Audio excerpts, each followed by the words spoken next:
All right, so I'm going to read some statements here instead of just talking freehand. So I am Chairman Mike Patnode, and I hereby call to order the May 14, 2020 meeting of the Kingston Springs Regional Planning Commission. Due to the COVID-19 pandemic, and in accordance with Governor Bill Lee's Executive Order 16, this meeting is being conducted with no physical public access. The meeting is being made available, however, to public participants via live video stream on the Zoom application. So now I will have a roll call. Voting members: Keith Allgood. Present. Tony Campbell. Absent. Tom Cullen. Here. Tony Gross. Here. Brian McCain. Here. Mike Patnode, that's me here. Glenn Remick. I am here. Chuck Slater. Here. And Bob Stoller. Here. Okay, non-voting staff: Sharon Armstrong. Here. John Lawless. Here. Jennifer No. Here. And Brittany Stanley. Here. Okay, thank you. So I want to note for the minutes that all members present are participating via electronic means. Okay. So I declare a quorum, and I have to read this statement. The Kingston Springs Regional Planning Commission finds that conducting the meeting by electronic means is necessary to protect the public health, safety, and welfare in light of the COVID-19 pandemic. I now request a motion to find this necessary. So moved. Okay, you got a second? Okay, did you get that, John? Yes, I had Tom Cullen? Okay, all Chuck right. Slater as a, and then Tony Gross as a second. Okay, so I now need to have a roll call vote if you're in favor of this motion. Keith Allgood? Yes. Tom Cullen? Yes. Tony Gross? Yes. Brian McCain? Yes. Mike Patnode, that's me, yes. Glenn Remick? Yes. Chuck Slater? Yes. And Bob Stoller? Yes. And Tony Campbell is absent. Okay. So now you all have before you the April 9, 2020 Planning Commission meeting minutes. If you've read them, do I have a motion to approve? So move. Do I have a Second, Tony. Okay.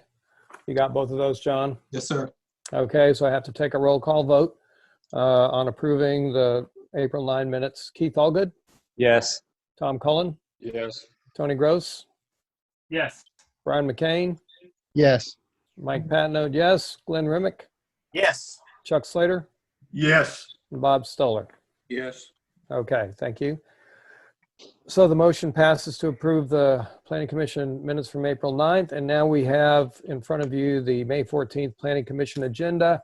And John, does everybody have the addition of new business item 7F? No, sir. We would request adding new business item 7F to the agenda. Discussion of grading excavating permit at 421 Evergreen Circle, map 92-0, Group A, parcel 1.00.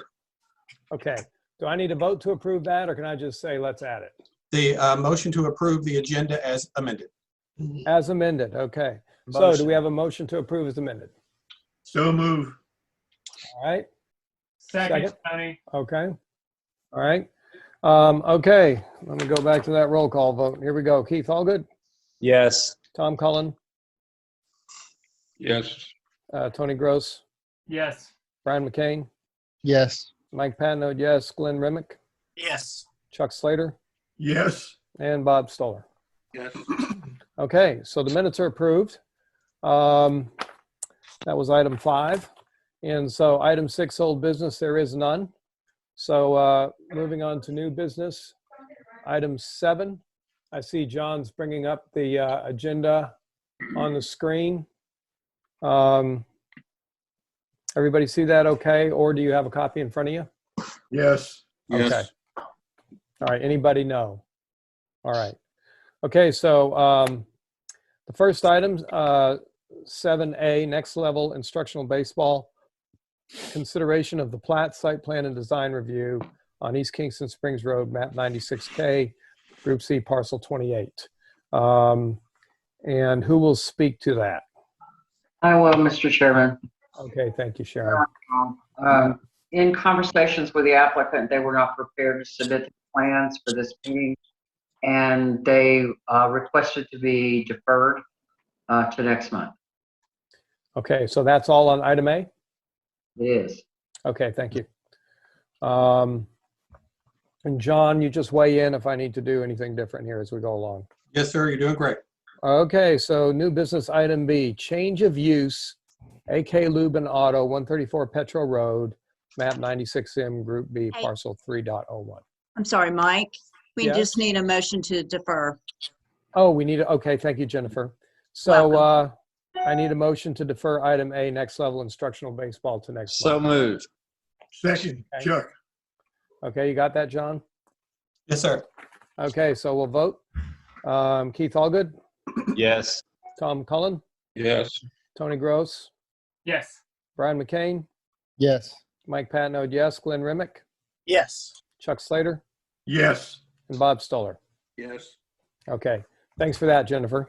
You're welcome.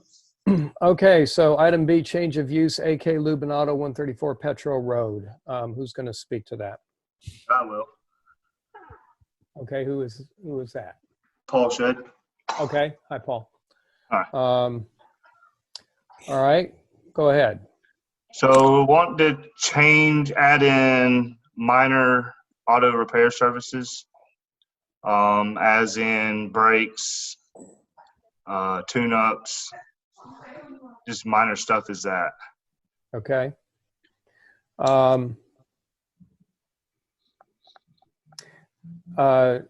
Sharon, are there any issues that we need to consider in that?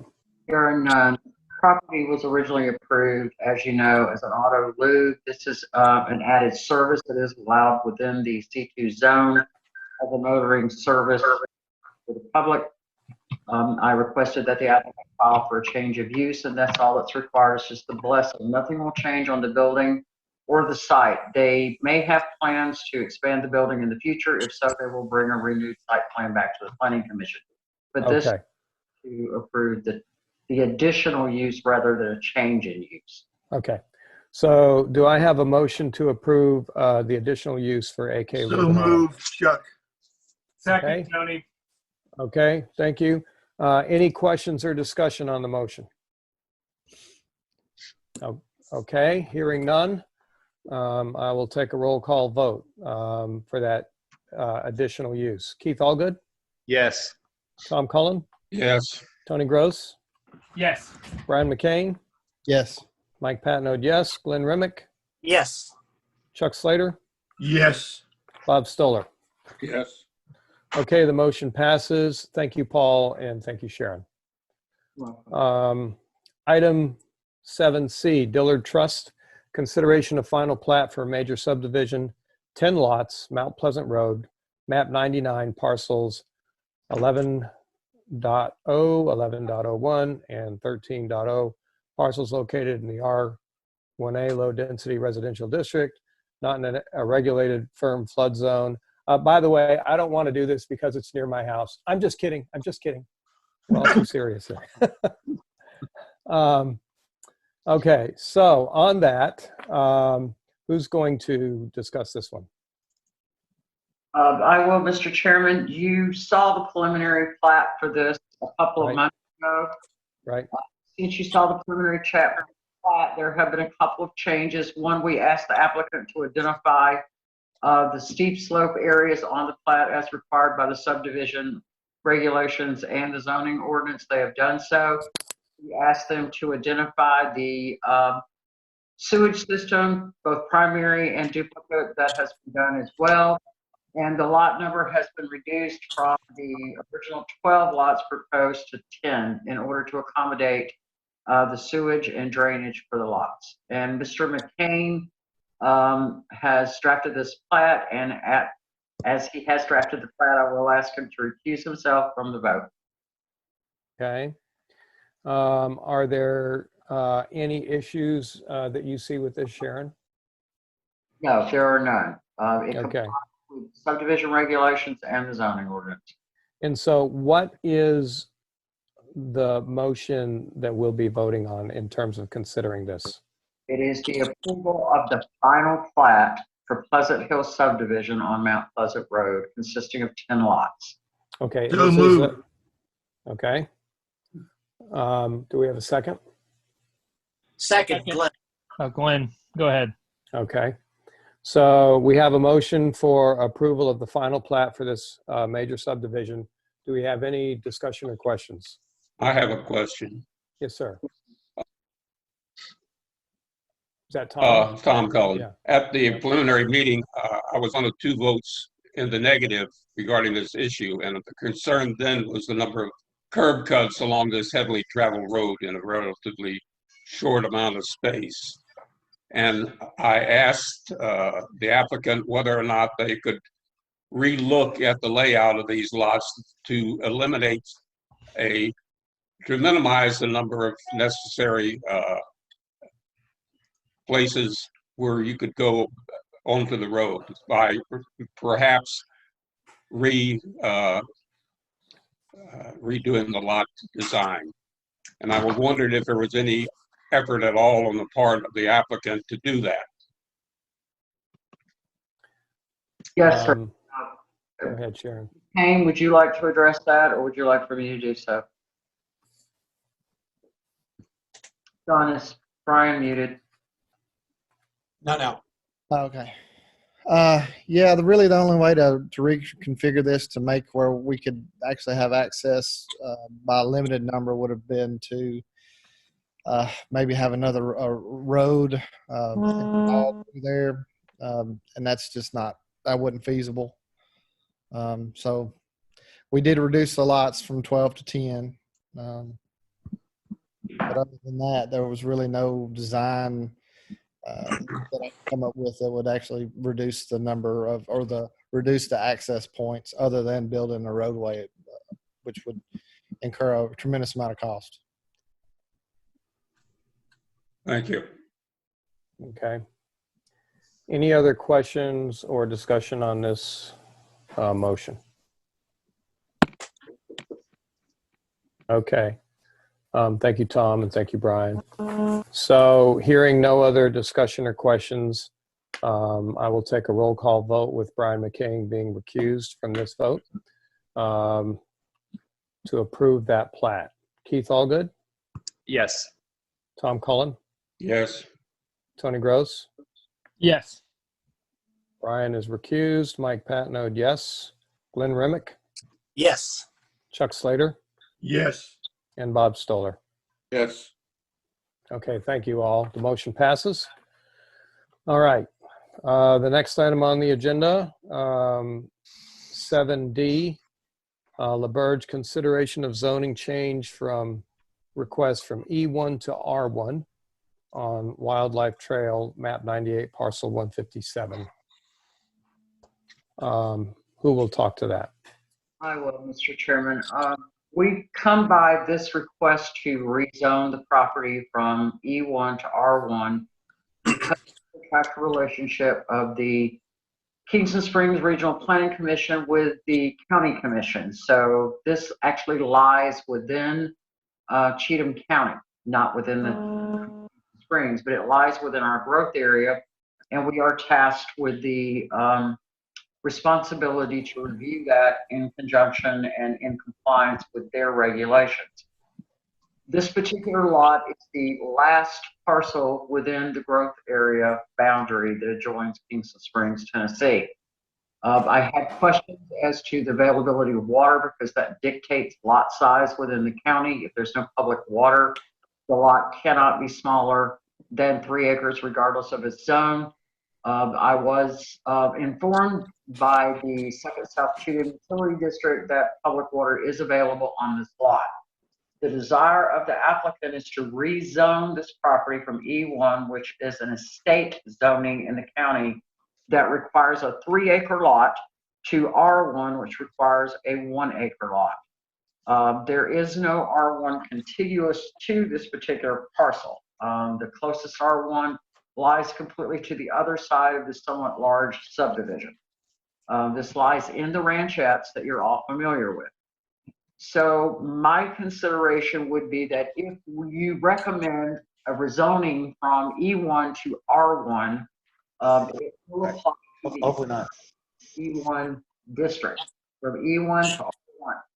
So if that is voted or recommended in the affirmative and then is voted through by Cheatham County, it will apply to every lot for every owner that wants to apply. You can't just pick and choose the ones you wish to rezone. So my advice, based on the surrounding lots, this lies in an area where almost none of the lots meet the 3-acre requirement. There are a few within this. And if you'll remember, it came to you about a year ago on this same subdivision. So the question for you is, do you feel that we have the infrastructure lying adjacent to Kingston Springs to support double the number of lots in this district? So that's the underlying basis of the recommendation that you would make to Cheatham County. The other consideration, will there be sufficient water supply to comply with sprinkler ordinance? The county does have some latitude in their sprinkler ordinance. We do not in Kingston Springs. The third question is there a sufficient road surface or any challenges from a curvature standpoint that would apply to other lots here? As you know, most of the lots in the subdivision are built out. So with that, I will entertain questions or discussion. So Sharon, I have a question. When you talked about this E1 being a 3-acre size and Yes, sir. R1 being, if I'm correct, 1 acre if there's access to water, is that right? That's correct. Okay. The surrounding lots here, do you have an idea? You said most of them are not 3-acre lots? That is correct. We sent a recommendation to Cheatham County that they look at the entire subdivision because the bulk of the lots do not comply with that 3-acre minimum. So they're between, some of them are as small as 0.87 tenths of an acre. Some of them do comply. There are 15 lots within this entire subdivision that do comply with the 3-acre minimum, but the bulk of the lots do not. When we sent that recommendation forward to the county, they chose not to uptake it and said they wanted to do this on a lot-by-lot basis. The issue that we're going to have with that is we could be asked by multiple owners to subdivide their lots over the course of time. I'm ambivalent as to whether or not that occurs. However, some of those divisions of lot would result in flag lots, which is a violation of the county zoning ordinance, which would give you cause to turn them down. But I'm reluctant to recommend subdividing this particular lot because it will create a very narrow footprint at the rear of the lot. This particular lot has been difficult to perk in the past when development has been proposed on it within the county. And it was expressed to me by the county staff that they really would prefer that it not be rezoned because they're trying not to encourage growth in that area.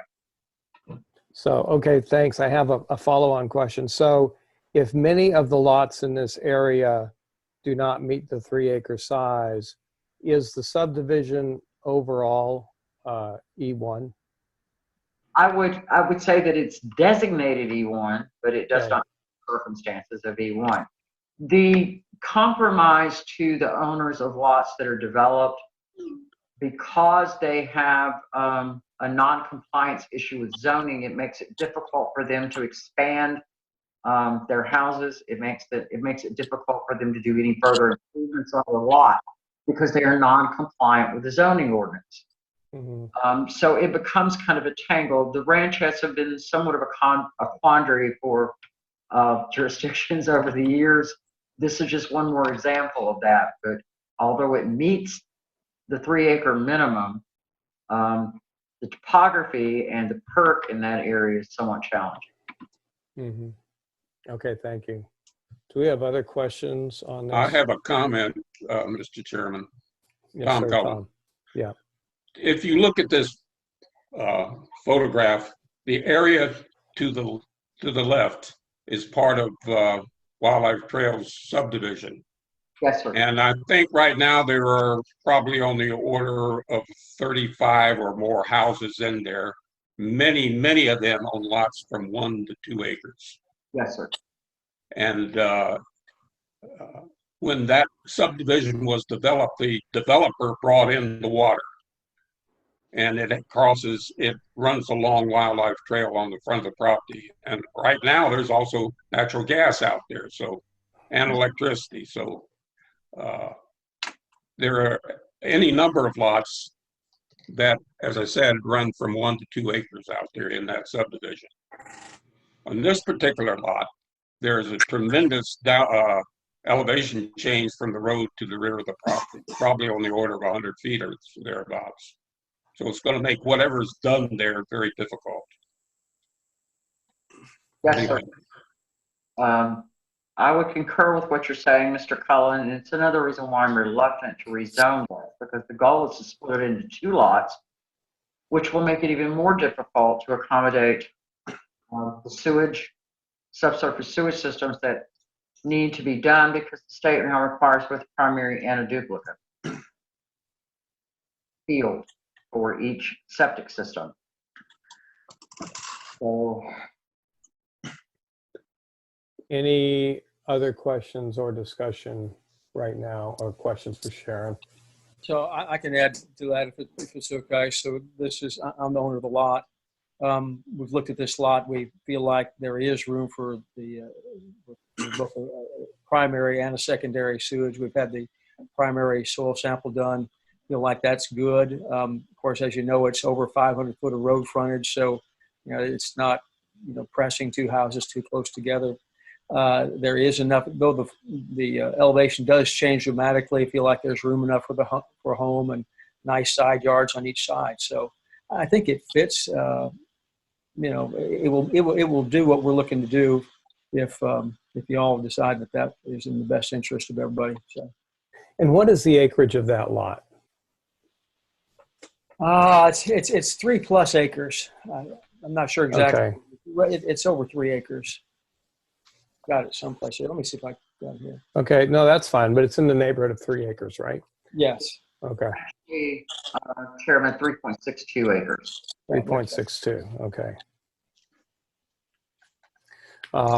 So if it was designated R1, there would still need to be approval if there was ever a desire to split the lot, correct? Yes, sir. And that would also come back to this planning commission. Okay. So if it's designated R1, there's not an automatic approval of splitting the lot. It's just that it's now a step closer to that kind of approval. That is correct. But the applicant in his application to the county expresses that his desire to rezone is for the purposes of subdividing the lot. Oh, okay. Okay. Yeah, and that's correct. I just want to cut it in 2. That's right. Okay. Can y'all hear me? Yeah, we I can. Yes, sir. Thank you. Okay. Any other questions? Jim, Keith Allgood here. Just as a landowner that has kind of went through this in the opposite direction with the septic system and all recently, if you have done your homework, that's fantastic, and you can do it. That's one thing. If you haven't addressed this and had that drawn out and made sure that you can do that, it is quite the headache here in Cheatham County now. Sure. Yeah, I'm aware of that. I'm actually licensed to install septics, and we've actually, even if you guys approve it, the county approves it, there's still, it has to be soil mapped, and it has to have the sufficient amount of soil to do it. So even if you guys approve it, if the soil isn't there, we still can't build but just one house on it. So any way you look at it, that issue will have to be addressed exactly at the appropriate time. I've done some preliminary looks at it. I think it's doable, and so that's why I'm appealing to have it changed that. But even if you guys go ahead and the county approves, it'll still have to absolutely be the numbers drawn out and demonstrate that it can support two systems with both the primary and secondary. Most definitely. Sounds as though you have done your homework. Yes, sir. Okay. Any other questions? Okay, so the request is for a zoning change from E1 to R1.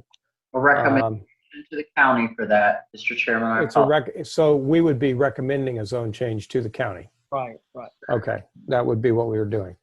So does anybody have a motion regarding this item? I move approval. Tom Cullen. Okay, Second, Chuck Slater. okay. So we have the motion to recommend approval to the county for change of the zone request from E1 to R1. Any other questions or discussion? Okay, I'll take a roll call vote. Keith Allgood, Yes. Tom Cullen, Yes. Tony Gross, Yes. Brian McCain, Yes. Mike Patnode, yes. Glenn Remick, Yes. Chuck Slater, Yes. and Bob Stoller. Yes. Okay, the motion passes. Thank you. Now, item E, Farron Ironworks, consideration of a plat site plan and design review, 173 Liban Hills Road, map 96, parcel 69, and 177 Liban Hills Road, map 96, parcel 86. Who will talk to this one? I will, Mr. Chairman. Thank you. Plat will be the first thing that will be considered because without combining the two parcels, we can't consider the site plan. I have reviewed their plat. I have reviewed their site plans, their grading plans, their landscape plan, their lighting plan, and their architectural plans. 3 of those items, the architectural plans for the elevation and face of the building, the lighting plan, and the landscape plan will all go to the design review committee. The planning commission will hear the site plan, the grading plan, and the plat. All of those documents have been provided, they have been reviewed, and all of them do meet the requirements. The parking spaces meet Kingston Springs regulations. They have done the proper calculations for runoff. They have indicated that the grading plan will exceed an acre. It's 1.45 acres, and they are in the process of securing the SWIP. No permit for grading or other work will be issued until the TDAC permit and the SWIP plan are spot. So with that, I'll entertain any questions. If you'll remember, this is the ornamental metal company that wants to locate Right. on that site. Right. We had this discussion, this concept a while ago. Yes, sir. Aaron, I do have a question. Right now, are those still separate, 2 separate lots? Do they need to be combined at this juncture or at some point in the future? They submitted a plat, John, with this plan set. Did it not make it into the packet? Because I've reviewed the plat combining the lots. Okay, very good. That clarifies it. So this item would include approval of the plat that combines the lots. Is that right? They need to be taken in order of the final plat needs to be approved prior to the consideration approval or consideration of the site plan and the grading plan. Okay. We have to combine the plat or the lots before we can consider work that takes place on them. So they just have to come in that order on the agenda. Okay. So is the first item then to combine, to approve or to approve combining the lots? Yes, sir. Okay, great. Thank you. Any more questions on that part, combining the lots? Okay. Do we have a motion? So moved, Chuck. We have a second? Second, Tony. Okay, thank you. Any other questions or discussion on combining those lots? Okay, roll call vote. Keith Allgood, Yes. Tom Cullen, Yes. Tony Gross, Yes. Brian McCain, Yes. Mike Patnode, yes. Glenn Remick, Yes. Chuck Slater, Yes. Bob Stoller. Yes. Okay, the motion passes to combine the lots. And now, as I understand it, Sharon, we would have a motion to approve the plat and site plan. Is that correct? The site plan motion comes back on your agenda, but at this point, we'll need to recess to consider the lighting, the land, Okay, and the building design so that you can recommend that forward to consider because they are included in the the site plan and plan set. Okay, so this is the point that we recess. Okay, so what I'm going to do is I'm going to recess the Planning Commission meeting in order to call to order the Design Review Committee meeting. Jennifer, for a point of order, do you have a Yes, we motion need- to recess? Yes, we need a to motion recess? to recess. Okay, Yes, thank you. please. Motion. Okay, do we have a second? Second, Tony. Okay, so here's the vote on the motion to recess. Keith Allgood, Yes. Tom Cullen, Yes. Tony Gross, Yes. Brian McCain, Yes. Mike Patnode, yes, Glenn Remick, Yes. Chuck Slater, Yes. and Bob Stoller. Yes. Okay, the motion passes to recess the Planning Commission meeting so we can convene the Design Review Board meeting. So, do I need to do the electronic statement again, or does that suffice that we did it for the beginning of the Planning Commission? Do we need to do that again, John? I'll defer to the attorney. I think it's fine because you did it and then I think it's fine. I don't think you need to necessarily read that again. Okay, so just for the minutes, we're still conducting an electronic meeting because of COVID-19. I call the meeting to order, and now I need to take a roll call of voting members for the Design Review Board. Keith Allgood, Present. Tony Campbell, absent. Tom Cullen, Here. Tony Gross, Here. Brian McCain, Here. Mike Patnode here, Glenn Remick, Here. Chuck Slater, Here. and Bob Stoller here. Here. I'm sorry, Bob. Got going too fast. Go ahead, Mike. Non-voting staff, Sharon Armstrong, Here. John Lawless, Here. Jennifer No. Here. Okay, thank you. We have a quorum, and you have the last Design Review Board meeting minutes in front of you, and that was the July 11th, 2019 Design Review Board. Do we have a motion to approve those? So moved. Second. Second, okay. So to vote, Keith Allgood, Yes. Tom Cullen, Yes. Tony Gross, Yes. Brian McCain, Yes. Mike Patnode, yes, Glenn Remick, Yes. Chuck Slater, Yes. Bob Stoller. Here. Okay, non-voting staff, oh, I don't need non-voting staff. Okay, so the July 11th minutes are approved. Now you have in front of you the Design Review Board meeting agenda for today, May 14th. Do I have a motion to approve that? So So moved. moved. Okay, and a second? Second. Okay, you got that, John? Yes, sir. All right, and so to approve the minutes, we have Keith Allgood, Yes. Tom Cullen, Yes. Tony Gross, Yes. Brian McCain, Yes. Mike Patnode, yes, Glenn Remick, Yes. Chuck Slater, Yes. and Bob Stoller. Yes. Okay, so the minutes or the meeting agenda is approved for today, the May 14th Design Review Board. We have one item under new business, none under old business, and that is Farron Ironworks consideration of building and site design, 173 Liban Hills Road, map 96, parcel 69, and 177 Liban Hills Road, map 96, parcel 86. Sharon, are you presenting this? Yes, sir. Thank you, Mr. Chairman. You will see Okay. on your screen, your shared screen, the proposed building design for the exterior of Farron Ironworks.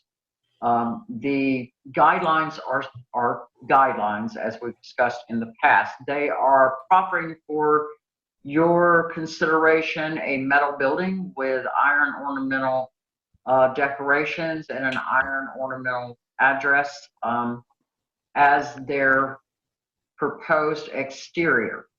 There is some discussion within the design guidelines about having it be consistent with the surrounding area. On Liban Hills Road, as you know, there are a number of architectural styles and buildings.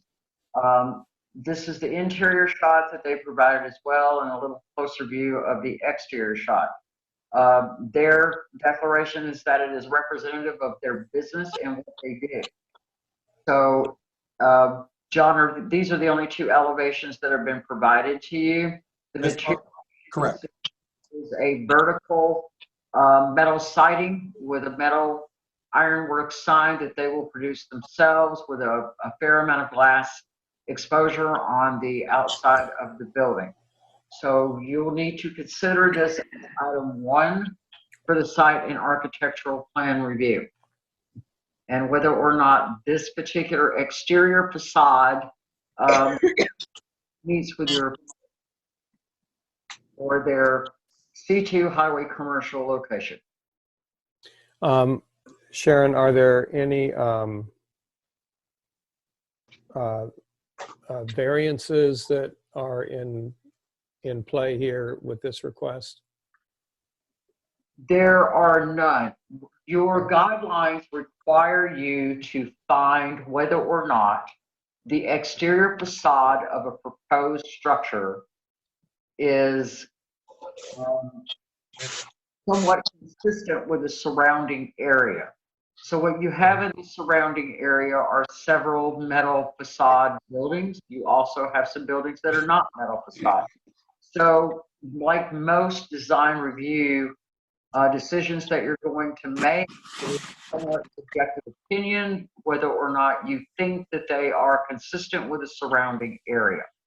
Okay. If it were residential, it'd be a much easier call, but it's not. So is this would be sitting across the street from the veterinary clinic and the Quick Lube, et cetera, is that right? Correct. Okay. In the bend of the road. Okay. All right, thank you. Do I have any questions for Sharon? Okay, do we have a motion? Motion, Glenn. Second, Chuck. Okay, that's a motion to approve? Motion to approve. Okay. All right. Any questions or comments? I have a Okay, question. Yes, sir. So, so this metal facade building with the vertical metal, what other buildings in that area are metal buildings?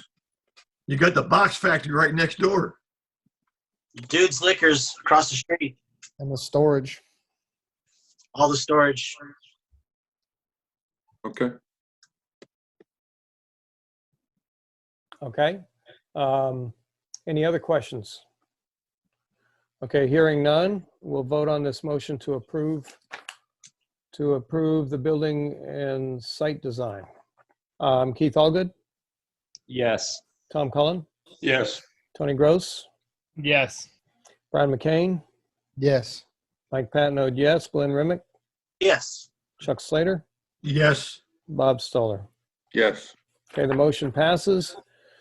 Is there anything else, any other items on this design review board meeting? There are 2. There is the lighting design, which is in the larger plan set, and the landscape. Both of those meet your requirements. If you'll think back to several other projects, this is the lighting plan that you see in front of us. Our requirement is that no foot candles are above 3, none are. Our requirements are that no pole mast would allow the illumination of the road adjacent or below. It does not. And they cannot exceed 1 foot candle on the perimeter of the lot. They are nowhere near that. They are using all shielded, all mast lights. The mast and poles themselves are much shorter than we see in other places along that corridor. So it is in compliance, and they got it right on the first shot. Okay, thank you. What about the landscape design? Do we have to do those separately, or can we do them as a combined motion? Both, as long as John puts them where you can see them, we can have a brief discussion on it. You can do them both together. It might take me a second to find the landscape.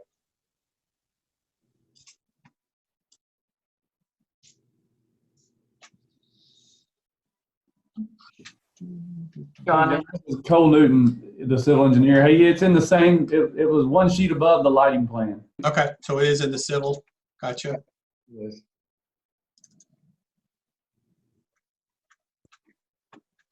You'll scroll up, John. There it is. There you go. Thanks, Cole. So it meets the requirements. You require a number of deciduous trees. You require mulch line. You require screening against the residential zoning area, which you will see on towards the bottom of your screen. You will see the R2 residential zone. So they have appropriately screened. The parking spaces are 10 by 20. They do have appropriate loading areas, screening by trees. They also screen their waste disposal areas, so they meet your landscape requirements. Okay. Motion approved. Motion, is that a motion to approve the lighting and landscape design? Yes. Okay. Second. All right. Any questions or discussion on the motion? Okay, so I'm going to take a vote. Keith Allgood, Yes. Tom Cullen, Yes. Tony Gross, Yes. Brian McCain, Yes. Mike Patnode, yes. Glenn Remick, Yes. Chuck Slater, Yes. and Bob Stoller. Yes. So the motion passes to approve the lighting design and landscape design. Are there any other items in the design review board meeting? No, sir. Okay, so do we need, Jennifer, do we need a motion and a vote to adjourn this meeting? Motion to Yes. adjourn. Motion to adjourn. Okay, Second. okay. Do we need to take a roll call vote? No, you can just ask for voice call. Okay, voice vote on adjourning the meeting. All in favor, say aye. Aye. Okay, meeting's adjourned. So thank you, and now we will reconvene the Planning Commission meeting for, and do I need to take a roll call to reconvene the Planning Commission meeting? You do not. Okay, thank you. So, all right, so we are now on back on item EC, which is consideration of approval of the Design Review Committee recommendation for the building and site design contingent on favorable. So we did have a favorable recommendation. And so, all right, let me get this right. So we now have to have a motion to approve the Design Review Committee recommendation. Is that right? Yes. That's correct. What we So moved. did. Okay. All right. I'm going to take a roll call vote. We have a motion and a second to approve the design. I feel like I'm looking in the mirror. Okay. Keith Allgood, Yes. Tom Cullen, Yes. Tony Gross, Yes. Brian McCain, Yes. Mike Patnode, yes. Glenn Remick, Yes. Chuck Slater, Yes. Bob Stoller. Yes. Okay, the motion approves. And I want to apologize to both Jennifer and John because I realize we have to do this. I realize these procedures are important. I'm sorry. I was just, You're You fine. never know if you're going to disagree with yourself from 2 minutes ago. Yeah, I know. I just, but I got it. We got to do it. Okay, thank you. All right, so we just did item C. Okay, now item F, John, which was the added item. Mr. Chairman, we do, at this point, we had to dismiss in order to do the lighting and the landscape. Now we can do our motion to approve the site and grading plan that we just recessed, because all now is collected together into one document. Okay. Do I have a motion to approve the site and grading plan? Motion to approve. Second. Okay, thank you. Any discussion or questions? Hearing none, I'm going to call roll call for the vote. Keith Allgood, Yes. Tom Cullen, Yes. Tony Gross, Yes. Brian McCain, Yes. Mike Patnode, yes. Glenn Remick, Yes. Chuck Slater, Yes. and Bob Stoller. Yes. Thank you very much. So the motion passes to approve the site plan and the other thing, whatever we had in the motion. The grading plan. The grading plan. Okay. All right. Are we now ready for item F? Can I just clarify that with Sharon that concludes the business for Fair and Ironworks? It does. Okay, thank you. Thank you both. Okay, so item F, John, could you again tell us what item F is? Item F is discussion of the grading and excavating permit for 421 Evergreen Circle, which is map 92-0, Group A, parcel 1.00. Okay, do you have something to show us on that? Yes. Yes, I do. Nope. Hey, we still got two Bobs. Still have 2 Bobs, Tim. I've got 2 angles. Actually, I got Glenn. So. and Tom. Hold on just a second. John, this is one we can do verbally if you would prefer. Okay, if it would expedite the meeting because it's going to take me a minute to find the Okay. parcel. I received a concept review and an application for a permit for grading at 421 Evergreen Circle in Harpeth Meadows. The applicant purchased the lot with the house on it and the vacant lot next door. I advised the applicant that because that was a change to the subdivision site plat from way back in the day to regrade that lot, and we've had some recent drainage issues that have been corrected in the ditch along Harpeth Meadows Drive that was done by the private developer, and improvements along East Kingston Springs Road that were done by TDOT. In order to relieve flooding, he would have to submit at least a preliminary grading plan so that we can determine the direction that he's moving all of the spill on that lot, which comprises 3/4 of an acre. It doesn't rise to the TDAC level for a permit for MPDES, but it does exceed the level that you can do in Kingston Springs on a lot without getting approval. So we are to orient you. You can't see me touch it. The lot that he purchased is this one that John has highlighted right here. And then the vacant lot is the lot next door. Recent grading improvement and ditch improvements along Harpeth Meadows Drive were completed, and recent improvements to East Kingston Springs Road, where Harpeth Meadows Drive joins East Kingston Springs Road, were completed in recent months. So I asked the applicant to submit his grading plan to give us some idea of the direction that he would be moving the dirt and the fill. This lot has always retained water and is always wet and has always had a drainage issue. So I forwarded an application to him. He somewhat clarified the direction that he wanted to push the fill. Originally, John, I'm going to have to rely on you to do this. The vacant lot, which is the one past, there you go, the one that the pointer's on now, that lot he proposed to grade towards Harpeth Meadows Drive, which would have diverted water onto Harpeth Meadows Drive. So I suggested to him that he might want to rethink that and do the grading towards the rear of the lot so that it would not go out on either road surface or not drift across his own lot. He agreed to do that. I explained to him that the changes to the grade would change the grading plan, which was product of the site plan review when Harpeth Meadows was approved, and that would need to be blessed by the Planning Commission. I received communication this afternoon that he began that process without a permit and without review. So it is my intent in the morning to contact the applicant and explain to him and reiterate for the second time that in Kingston Springs, we do not proceed with work without a permit. 2, no one has approved the direction, the amount, or the intensity of the grading that he wants to do on that vacant lot. Because the last thing we want to do is increase the runoff onto Harpeth Meadows Drive or onto East Kingston Springs Road in a heavy rain. So that was the reason we're having this discussion today, because when your phone rings, I wanted you to know why the phone call was made.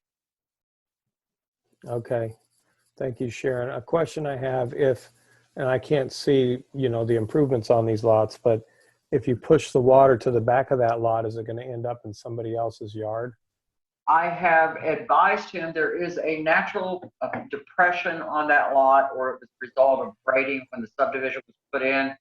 I have advised him he cannot fill that in. There has to be a way to detain this water. And although this is not, thank you, John, for pulling that up. This lot was not one of the original detention areas for Harpeth Meadows. You can see in the rear where the gray shadowing is on the vacant lot. That has always been a wet area. You can see that it flows over onto the other vacant lot that's next to it.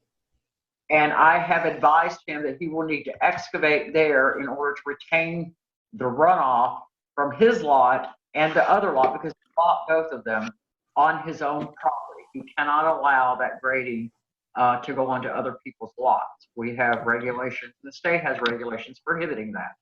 Okay, thank you. So to make sure I understand, Sharon, the point here is that this person began grading without an approved grading plan. That's correct. Okay. And so they were told to stop until there's an approved grading plan? We have not told, no, they did not initially do that, to my Okay. knowledge. Okay. I did a preliminary review of his permit application earlier in the week, advised him to submit a much more detailed grading plan so that we didn't off-push water in places where it doesn't need to go. Mhm. And before that was done and before approval for his permit was granted, I was advised that they had already begun work on the Okay. lot. Okay. Mr. Chairman, Yes. that lot as of today has been defoliated. Ah, There are no more trees on that lot. so thank you, Mr. Stoller, for sharing that. One of the other discussions that I had with him is that clearing this lot completely would be inadvisable in that the trees and the foliage on the lot help to stabilize the ground so that in the event of a heavy rain, as you know, ball dirt runs. I mean, when it gets wet, it moves. So I advised him that completely clearing the lot would be inadvisable and would result in a hard rain of pushing water off on his neighbors. So obviously, Okay. the advice was not. Okay. So we all now know. And any other questions or comments? Okay. Are there any other items of business? There is one other I have been asked by property owners, and at this point, they're not ready to divulge their names, and I'm not ready to divulge their names. Whether or not this planning commission would consider making a recommendation to the broader city commission to allow development in the floodplain. Okay. So I've been asked to kind of take a temperature of the room, so to speak, as to what your interest would be in pursuing removing some of the restrictions from the floodplain areas in the town of Kingston Springs. I think it'd be a bad move. Is it on the agenda? Oh, no. It's not on the agenda. It's a discussion item only under other business that I've been asked to bring forward by property owners. Yeah. I remember, Sharon, a meeting sometime back where you walked through with us the flood zone rules, the difference between Kingston Springs Regional Planning Commission approach and Cheatham County. And it was for me, it was a fairly involved discussion on why we want to do things a certain way. And I think for me anyway, I'd need to kind of hear that discussion again before I just told you what I thought. Yes, sir. I would concur that I would like to suggest that since we have a planned training session next month with regard to agricultural properties and the limitations of zoning, on those that we might add a very brief discussion on floodplain management and the ramifications of either allowing it or not allowing. Okay, thank you. Are there any other items on to discuss? Are there any other questions or comments? Thank you, John and staff, for putting this together, and thank you, Sharon, for all of these explanations to help us work through this. I really appreciate it. Okay, hearing nothing else, do I have a motion to adjourn? So move. I got a second? Second. Voice vote, all in favor? Aye. Aye. Aye. Okay, thank you all very much. The meeting's adjourned.